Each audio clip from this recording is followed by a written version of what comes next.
12 beses nang ginalugad kamakailan ang New Bilibid Prison pero may mga kontrabando pa rin nakukuha. Bukod sa droga, patalim at appliances, isang baril din ang na-recover na sa loob raw mismo ng Bilibid pa na bili. May report si Ian Cruz.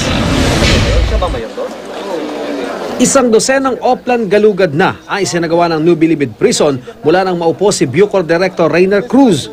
Pero pagpasok kanina sa maximum security compound, partikular sa 6B at 1D dormitories na mga teritoryo ng Batang City Jail at nagalugad na rin on, may mga kontrabando pa rin nakuha.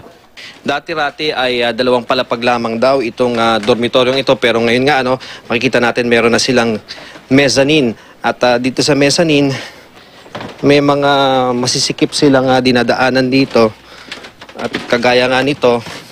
Sabi ng Bucor, ito yung mga nahirapan silang lugar, no? Tulad nito, hindi mo akalain na meron palang isang kwarto rito at dito nga nakuha yung isa sa mga baril. Sa tila secret room, nakuha ang isang kalibre 45 na Edge na pag-aari ng inmate na si Joel Bernales. Paano dito mo sa nakuha? Binili mo, ginawa mo, paano? Binili ko.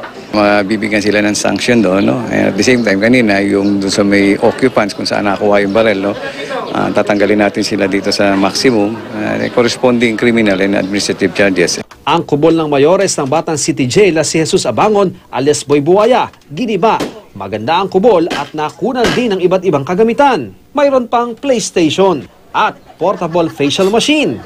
Isang handheld radio rin ang nakumpiska, naka-frequency pa umano ng gamit ng mga taga-Bucor. Sa common area ng Batang City Jail, may nakuhang drug paraphernalia. Hindi natin makakailayan, pero based on our observation, hindi na ito ganong kadami talaga. Kumbaga sa guerrilla type na talagang pagpasok. No? May ilang container din ng sadike o homemade na alak, mga kutsilyo at mga bisikleta. Ipinagibari ng NBP pati ang simpleng kubol sa likod ng morgue sa infirmary.